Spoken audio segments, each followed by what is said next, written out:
Vous êtes-vous déjà demandé pourquoi vous rencontrez sans cesse le même genre de personnes? Ils apparaissent dans votre vie comme des personnages d'un rêve récurrent, d'abord charmants, magnétiques, même guérisseurs. Vous vous sentez attiré par une force invisible que vous ne pouvez nommer. Pourtant, cela se termine toujours de la même façon. L'histoire qui avait commencé avec tant de promesses se transforme en quelque chose de familier et douloureux. Vous vous retrouvez vidé, comme si une partie essentielle de vous avait été silencieusement aspirée. Confus de voir comment quelque chose qui semblait si juste a pu tourner si mal. Trahi, non seulement par eux, mais par votre propre jugement. Ce n'est pas une malédiction mystique planant sur vos relations. Ce n'est pas une série de malchances que le temps finira par briser. C'est quelque chose de bien plus profond qui se produit sous la surface de votre conscience. Carl Jung, l'un des plus grands esprits de la psychologie, lui a donné un nom. Il l'appelait l'ombre, et c'est elle qui choisit silencieusement vos relations depuis toujours. L'ombre n'est pas ce que vous pourriez penser. Ce n'est pas le mal incarné ou une entité sombre qui se cache en vous. Ce n'est pas le méchant de votre histoire. C'est votre être non reconnu. Une collection de toutes les parties de vous qui ont été jugées inacceptables. Repensez à votre enfance. Ces moments où l'on vous disait que votre colère était excessive. Quand vos larmes étaient accueillies avec impatience. Quand votre fierté était étiquetée comme de la vanité. Quand votre besoin d'attention était rejeté comme de la dépendance. Toutes ces parties de vous qui ont été humiliées, rejetées, punies ou réprimées, elles ne s'évaporent pas simplement dans l'air. Elles ne disparaissent pas parce que quelqu'un vous a dit qu'elles le devraient. Au lieu de cela, elles s'enfoncent, comme des pierres, jetées dans une eau tranquille. Elles descendent sous la surface de votre conscience, dans les profondeurs de votre inconscient. Mais contrairement aux pierres, elles ne restent pas inactives au fond. Elles restent vivantes, actives, attendant d'être reconnues, guettant les occasions d'émerger. Et surtout, agissant à travers vous de façon que vous ne percevez pas. Carl Jung décrivait l'ombre comme tout ce que nous refusons de voir en nous-mêmes. C'est l'angle mort émotionnel que nous portons à l'âge adulte. Les aspects de notre personnalité qui opèrent sous notre conscience. Nous traversons la vie en pensant faire des choix conscients, particulièrement dans nos relations.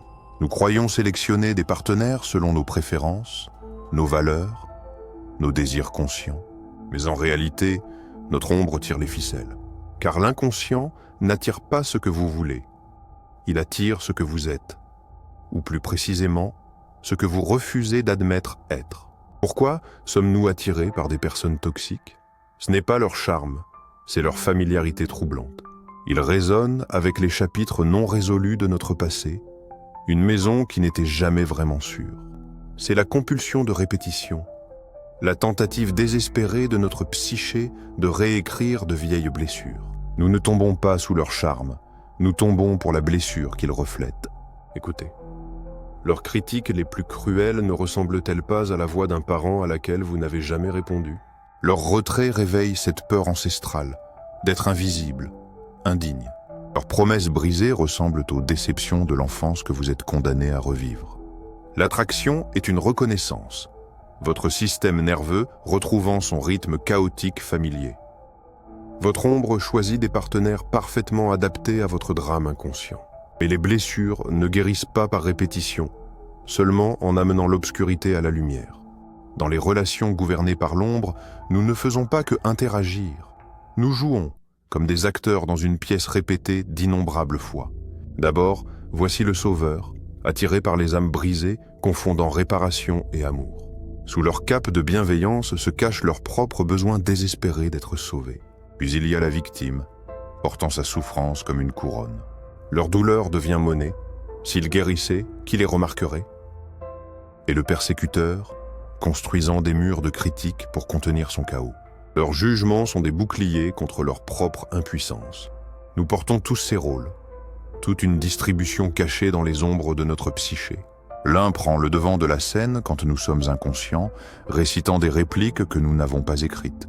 Nos partenaires nous reflètent parfaitement, connaissant leur rôle parce que nous connaissons le nôtre. C'est la danse cachée, des pas retenus par le corps, oubliés par l'esprit. L'ombre ne façonne pas seulement qui vous attire, elle détermine comment vous voyez les autres et comment ils vous voient. Non seulement vous projetez votre ombre sur les autres, ils projettent la leur sur vous. C'est pourquoi certaines personnes semblent irrationnellement vous détester dès votre rencontre. Ou pourquoi quelqu'un peut soudainement vous mettre sur un piédestal, vous attribuant des qualités qui semblent exagérées ou imméritées. Ils ne vous voyons pas. Pas vraiment. Ils voient une partie d'eux-mêmes qu'ils ont reniée, maintenant qui se promène sous forme humaine avec votre visage. Pensez à quelqu'un qui suscite en vous une rage inexplicable. Quelqu'un dont la simple présence est comme du papier de verre sur votre âme. Quelle qualité chez cette personne vous déclenche si profondément? Est-ce sa confiance que vous qualifiez d'arrogance? Son assertivité que vous appelez agression? Quoi que ce soit, vous ne le détestez pas parce qu'il vous est étranger. Vous le détestez parce qu'il vous est familier, parce que quelque part à l'intérieur, c'est aussi vous. Si quelqu'un ne peut accepter sa propre colère, il sera repoussé par la vôtre, même quand elle est parfaitement justifiée. Chaque connexion toxique est un miroir, reflétant des parties de vous-même que vous n'avez pas encore embrassées. La question qui peut transformer ces rencontres douloureuses n'est pas « qu'est-ce qui ne va pas chez eux ?», mais plutôt « qu'est-ce que cela me montre sur moi ?» La personne qui vous déclenche le plus intensément est souvent votre plus grand professeur, si vous êtes prêt à regarder au-delà d'elle et en vous-même. Le chemin vers la liberté ne commence pas à l'extérieur, mais en soi. La conscience compatissante est la première lumière dans l'obscurité.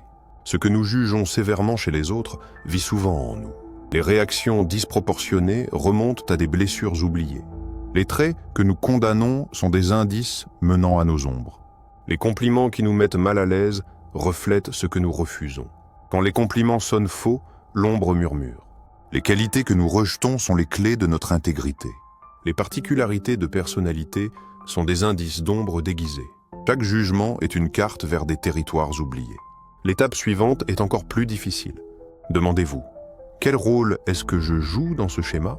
Cela nécessite une honnêteté brutale et le courage de voir au-delà de votre histoire familière. Sauvez-vous des personnes qui ne veulent pas être sauvées? Vous retrouvez-vous attiré par l'idée de réparer vos partenaires plutôt que de les aimer tels qu'ils sont? Peut-être que votre identité est devenue si étroitement liée au rôle d'aidant que vous ne savez pas qui vous seriez sans quelqu'un à secourir. Ou peut-être acceptez-vous les mauvais traitements parce qu'ils vous semblent familiers. Peut-être, à un niveau profond, ne croyez-vous pas que mieux existe. Vous pourriez avoir peur d'être perçu comme puissant, assertif ou même égoïste. La société punit souvent ces traits, surtout chez les femmes. Cet examen consiste à comprendre vos invitations inconscientes. Comme une personne affamée qui désire des aliments malsains, votre psyché désire les versions déformées de ce que vous avez rejeté en vous. Finalement, nous arrivons à l'étape la plus transformatrice, l'intégration. Le travail sur l'ombre ne consiste pas à la détruire. Il s'agit de se lier d'amitié avec elle. Amener l'ombre à la lumière de la conscience, où elle se transforme de saboteur en allié. C'est un travail délicat et sacré. Créer un espace intérieur sécurisé pour les parties rejetées de vous-même. Quand vous assumez votre colère, elle se transforme en limite saine et en protection. Quand vous acceptez votre vulnérabilité, elle devient connexion authentique et intimité. Quand vous embrassez votre pouvoir intérieur, vous cessez de craindre ceux qui tentent de vous contrôler. L'intégration se produit progressivement grâce à la conscience de soi et à la compassion. Elle se produit lorsque vous repérez d'anciens schémas et faites une pause. Lorsque vous questionnez vos jugements sévères. Lorsque vous ressentez l'attraction vers une dysfonction familière et choisissez différemment par plénitude. Vous avez ramené votre ombre à la maison, là où elle appartient. Carl Jung a dit un jour « Tant que vous ne rendez pas l'inconscient conscient, il dirigera votre vie et vous appellerez cela le destin. » Ces connexions toxiques qui vous ont causé tant de douleurs, elles n'ont jamais été votre destin. Elles n'ont jamais été une punition cosmique ou la preuve de votre indignité. Elles étaient un message, un schéma, un miroir. Et quand vous voyez enfin clairement le reflet, vous ne changez pas seulement vos relations, vous vous changez vous-même. Cette transformation n'est pas immédiate. C'est un voyage de déploiement continu. Vous n'avez plus besoin d'être secouru. La compulsion de trouver quelqu'un qui vous sauvera diminue. Vous n'avez plus besoin de faire vos preuves. L'impulsion désespérée de démontrer votre valeur s'estompe. Vous cessez d'attirer ceux qui ne font qu'écho à votre douleur. L'attraction magnétique vers la dysfonction s'affaiblit. Vous commencez à attirer quelque chose de rare. Quelqu'un qui rencontre votre plénitude. La promesse du travail sur l'ombre, non pas la perfection, mais la plénitude. Si cette exploration a ouvert quelque chose en vous, une reconnaissance, une question, un souvenir, ou même un inconfort, ne le gardez pas enfermé. L'ombre prospère dans l'isolement. Elle perd son pouvoir lorsqu'elle est mise en connexion. Commentez votre expérience ci-dessous. Partagez le moment de reconnaissance qui a résonné le plus profondément. Ou la question qui persiste. Votre vulnérabilité pourrait être exactement ce dont quelqu'un d'autre a besoin pour commencer son propre voyage de découverte de soi. Et si vous êtes prêt pour une conscience de soi plus profonde, abonnez-vous à cette chaîne, car ce voyage ne fait que commencer. Il y a encore de nombreux aspects de l'ombre à explorer, de nombreux schémas à découvrir, de nombreuses parties de vous-même qui attendent d'être réclamées. Votre ombre attend, non pas comme un ennemi à vaincre, mais comme un enseignant, un guide, une partie oubliée de votre plénitude. Cette fois, vous la rencontrerez les yeux ouverts, avec curiosité plutôt qu'avec peur, avec intégration plutôt qu'avec rejet. Et ce faisant, vous découvrirez que ce qui vous contrôlait autrefois inconsciemment peut devenir une source de profonde sagesse et de pouvoir authentique lorsqu'il est embrassé consciemment. Comme les alchimistes d'antan qui cherchaient à transformer le plomb en or, votre matériau d'ombre le plus sombre contient les graines de vos plus grands dons, si vous avez le courage de les réclamer. N'attendez pas qu'une autre relation douloureuse vous enseigne par la souffrance ce que vous pouvez apprendre par la conscience. Commencez maintenant, avec compassion, avec courage, avec espoir. Vos futures relations en dépendent. Si ce voyage dans l'ombre a résonné en vous, prenez un moment pour aimer cette vidéo et vous abonner. Votre engagement aide d'autres personnes à découvrir ces perspectives également. Rappelez-vous, comprendre l'ombre n'est pas seulement pour les relations, c'est pour récupérer la plénitude de qui vous êtes. Activez la cloche de notification pour nos prochaines explorations. D'autres aspects de la psyché façonnent votre vie profondément. Jusqu'à la prochaine fois, marchez avec lumière et ombre, qu'elles soient compagnes sur votre chemin vers la plénitude. La promesse du travail sur l'ombre, non la perfection, mais la plénitude.